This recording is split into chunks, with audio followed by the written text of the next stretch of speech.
Chapter 5. It was noon before the sheriff's trail crossed Pierce. He stumbled upon the Pinkerton men in the last place he would have sought them, the bucket of blood. The saloon exercised a particular fascination over Pat. Some deep intuition told of that within it, some sun-sunken plank walls lay the key to Wisner's killing and the payroll looting. If LaRoe framed Bill North, reasoned the sheriff, then he took a hand in the hold-up, and why did Brawley Poulin buzz around the saloon as persistent as a blowfly? With no definite purpose in mind, the sheriff stepped through the ever-open doorway. After the blinding glare of the midday sun, the canvas-top saloon appeared to be in semi-darkness. Pat stood for a moment or two inside the entrance while his eyes grew accustomed to the subdued light. Business was apparently still on the downgrade. A sprinkling of railroaders sat around the tables, vests unbuttoned and shirts open, guzzling beer and whiskey. The long bare stretch of bar was broken by but one individual, who stood at the far end chatting affably with the barkeep. Pat blinked as he stared at the lone drinker. There was no mistaking Jake Pierce's thick-set figure in grey Stetson, the Pinkerton men at last. Pierce raised a bottle, took a long pull as the sheriff approached. He turned, lips puckered in distaste. "Warm beer's the damnedest drink," he declared, "but the red-eye they serve round here would burn a hole in a boiler plate." "Ever try the water?" grinned Pat. "Give me a slug of that red-eye," he told the barkeep, hooking his boot over the rail in beside Pierce. "Never," replied Pierce scarcely. "Scared of rust." Pat poured his drink, tossed a coin on the bar, and nodded towards the nearby table. "I got something on my mind. Let's chat," he suggested. The other picked up his half-empty beer bottle, and they sat on down at the table. "You got a line on the payroll?" inquired Pat. "Nope," grunts Pierce. "Not likely unless North cracks." "Jake," said the sheriff slowly, "you done rounded up the wrong steer, and here's why." In careful detail he told of the fracas in the bucket of blood, Maggie's virulence and LaRoe's anger, emphasized the North's lack of inception, showed how simple it would be to plant the spent shell. Jake Pierce listened impassively. When Rowley's name was mentioned, he showed a glimmer of interest. "So that's the guy that's ghosting around." "I'd lay the hog could tell plenty if he spilled his guts," declared Pat. The Pinkerton man chuckled deep in his throat. "You sure got the knife sharpened for Rowley. Maybe he was peddling steers." The sheriff snorted. Pierce carefully bit off the tip of a cigar, gripped it firmly in strong teeth, and stared thoughtfully at the luminous canvas ceiling high overhead.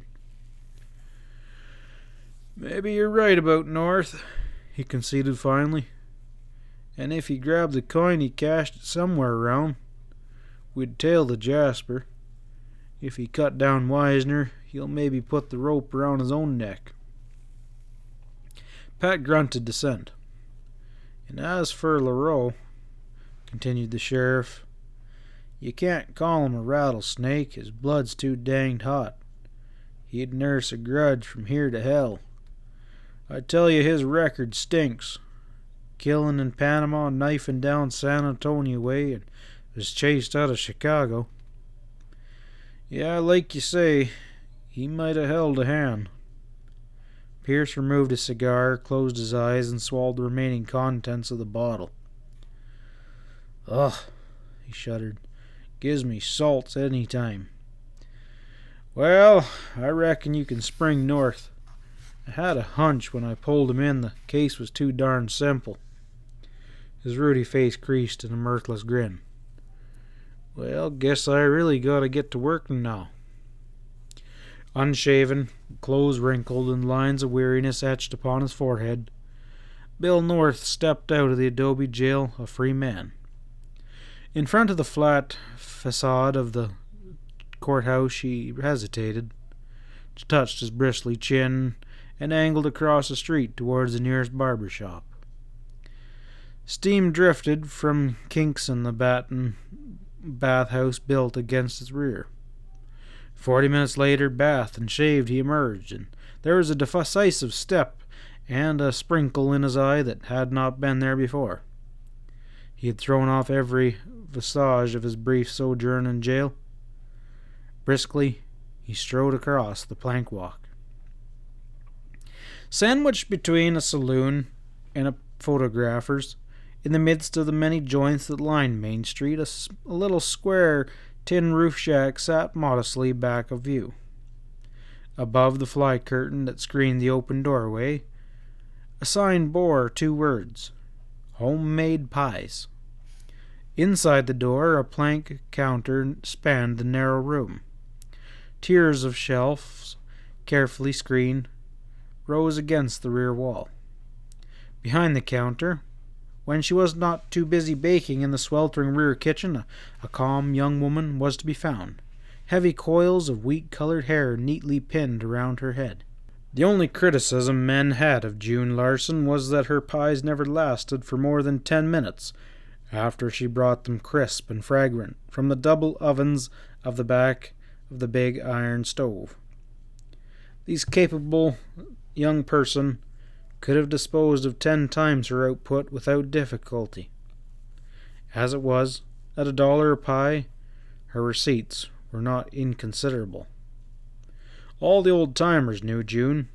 To them, she was the one good thing left on Main Street. She was the only daughter of a nester who ran a shirt-tail outfit on the edge of the barrens and scraped out a livelihood raising horses and grabbing whatever mavericks wandered his way.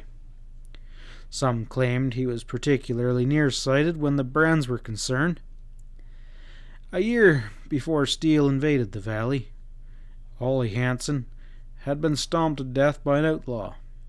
The orphan girl succumbed to the swift courtship of Nels Larson, former bronc buster who rode Circle L, a barren hill spread. Nels was tougher than any bronc he ever broke, and rumor said he applied the same methods to June.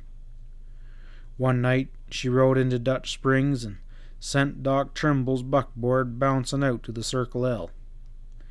The doc found Nels drunk, with a slug in his chest. The bronc buster pulled through, claimed he was cleaning his gun, and gave town a wide berth. For a while, June worked as maid in the Jewel Hotel. There was sound sense behind her steady blue eyes, however, and she grasped opportunity when Steele brought a horde of hungry men into Dutch Springs. Now she was on her way to modest prosperity. North brushed aside the fly curtain with a sweep of his long arm and entered the pie shop, bending his head to clear the doorway. "Out of stock as usual," he commented with a grin. "And here I am, dying for a slice of pie. Real pie." June's eyes brightened at sight of the tall young railroader. "You're wrong."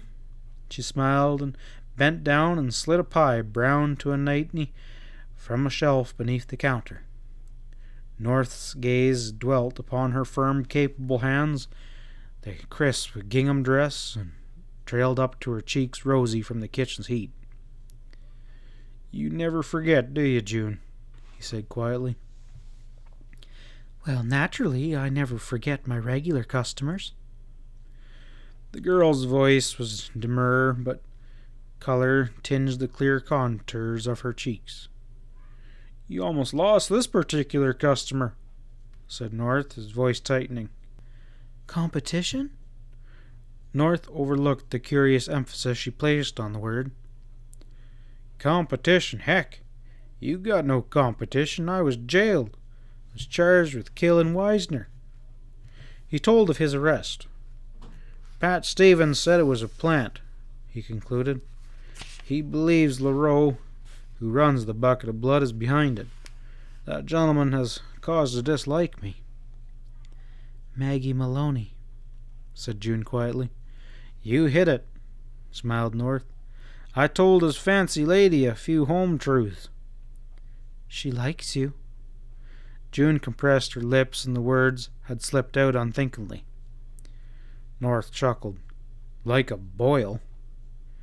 "Didn't she go to the jail to visit you?" North met the steady gaze of June's blue eyes. He laughed unconvincingly and inwardly cursed himself for omitting to mention that incident. "Well, yeah," he admitted lamely, "she did. How'd you know about that?" "She buys my pies, too," returned June calmly. $1, please." North dropped $1 into the girl's outstretched palm. His fingers closed upon her hand. "You're not angry, are you, June?" he demanded with a puzzled frown. "I wouldn't give $1 for a dozen of those type." The girl twisted her hand free and wheeled abruptly towards the kitchen. "Why should I be? You're forgetting I have a husband," she commented placidly without turning her head, and disappeared into the kitchen. "You're separated, aren't you?" demanded North. No answer came from the kitchen. "Damn it!" he ejected and hit out for the street, banging his head on the top of the door frame, ripped out a healthy oath, and then gained the plank walk. The pie lay on the counter, forgotten. South of Dutch Springs, the road bed, a yellow-brown bank of earth, crested by two shimmering rivers of steel, ran straight as a stretched string for dozens or more miles. Then it wavered as though the string had been loosened, and coiled up the flank of Coyote Ridge, a rock-pitted hogback that lay across the valley like a huge log. Steel topped the ridge, through a shallowed cut that knifed into the yellow earth. High banks pocked with protruding boulders sloped up on either side of the track. Nests of rocks were heaped up beside the road bed, varied in sizes from fragments the size of a man's head to great boulders heavy enough to crush a wagon. As the sinking sun peopled the prairie with shadows, 5 ponies were being tethered and hobbled beside the track at the north end of the cut. 4 were saddled and bridled, 1 carrying yaks. Midway through the cut, 3 gray-shirted figures lounged against the boulders. A 4th stretched flat on the top of the embankment high above their heads, staring southward. Below the lookout, the tracks on a 90-foot grade curved down the flank of the ridge, straightened, and then shot south like an arrow. Finally, they merged into a single thread that dissolved into the blue mist of the distance.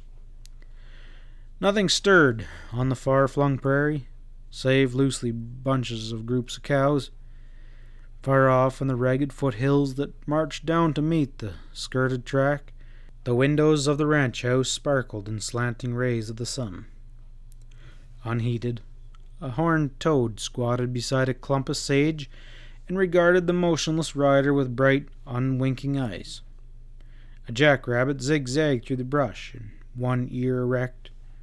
Birds twittered as they settled for the night.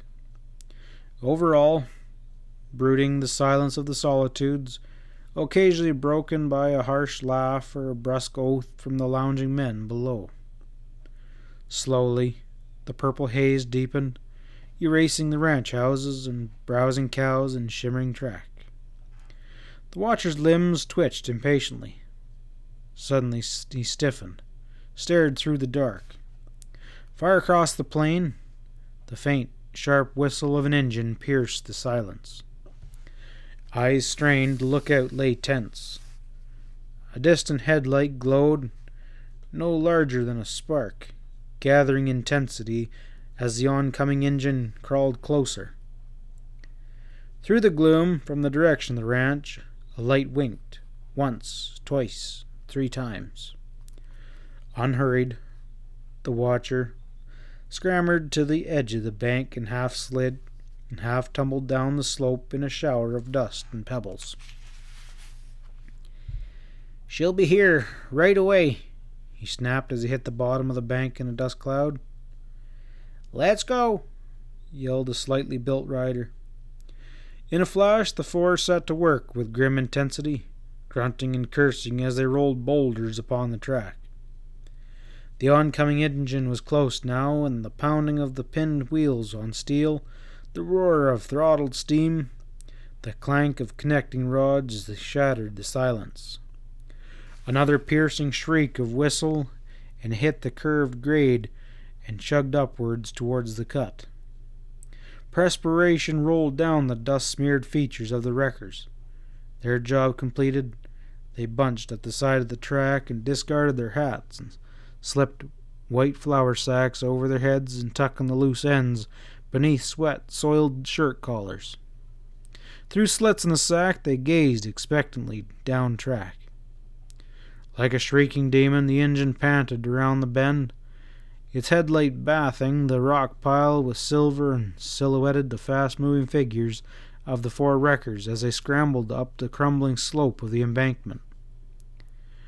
The brakes ground and squealed. Too late. There was a crash that thundered through the hills, the harsh whine of tortured steel, the hiss of escaping steam. Slipping and sliding on the slopes above, the four gazed down at the derailed engine, hurled broadside across the roadbed, enveloped in white steam. Behind it, upended as though it was attempting to crawl over the cab, was the express car. The caboose had been wrenched free and lay on its side against the further embankment. A figure emerged from the rear of the caboose and dropped down to earth and moved unsteadily towards the belching engine. The wreckers cascaded down from their perches above. One drew a gun. A flash, and the wobbling figure dropped. With silent, intense haste, the wreckers went to work. It was dark in the cut now, a darkness filled with the hiss of escaping steam. An explosion again awoke the echoes. Two of the wreckers climbed through the splintering side of the express car, tossing small, jingling sacks of coin to those below. Heavily burdened with their loot, the four crunched slowly down the track, and like a dying monster, the steam-shrouded engine subsided into silence, but the dull sound of hooves could be heard fading into the distance. Sam breezed into the sheriff's office around 9 o'clock. "Train wreck in Coyote Cut," he announced. "Just got it from the yard." In common with every old-timer, Sam resented the invasion of steel. "How come?" inquired Pat absently. Sam's abrupt entrance had interrupted the contemplation of a possible new angle on the payroll murder.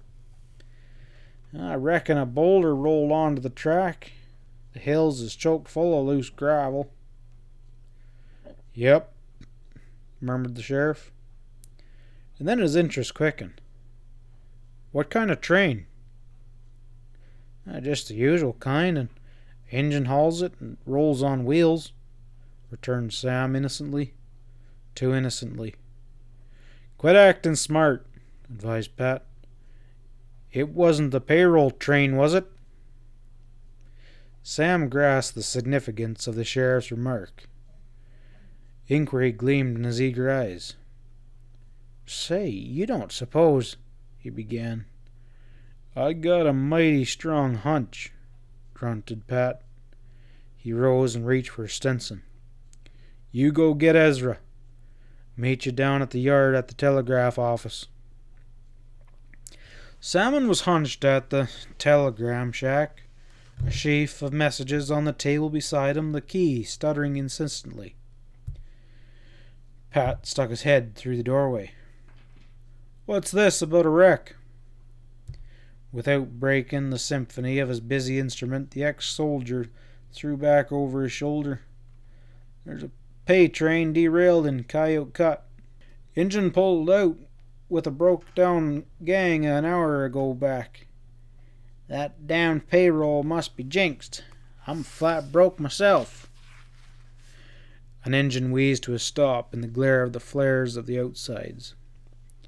Pat saw a raw-boned man in overalls drop from the cab and head to the telegraph office at a run. He pushed past the sheriff at the doorway. "Feller was found shot by the wreck." His voice was taut with excitement. "Rocks was piled up on the track and the payroll's gone. It was a hold-up." He dropped a scribbled sheet on the counter. "Boss says to get that out right away. Gotta go. Gotta locate that Pinkerton guy." And he hurried away. Pat drifted around to the front of the shack. Down track, two men, one tall, one short, picked their way gingerly over the ties. The sheriff moved to meet them. "It's a hold-up," he rapped out. "The payrolls took off again. Huff it back to town. We got a ride now." "Just when we got here," grumbled Ezra in disgust. "And he says go back. Much more of this doggone huffing and I'll be worn down to the size of that ornery little runt." He dropped a huge paw onto the crown of Sam's shapeless Stinson. "And maybe you'll grow something besides maggots in that old big thick skull of yours. You act like a damn buffalo." Jake Pierce's stocky form emerged into the lit area. The train man, talking rapidly, walked beside him. The detective sighted Pat. "Get the bad news?" he shouted. The sheriff nodded. "Hop into the cab. I'm heading out to the engine," invited Pierce. Ezra's solitary eye brightened. "Well, maybe we won't have to lag her back to town," he told Sam hopefully, but Pat shook his head. "Reckon we'll just fork our broncs, Jake. You can't trail none with an engine." End of chapter 5.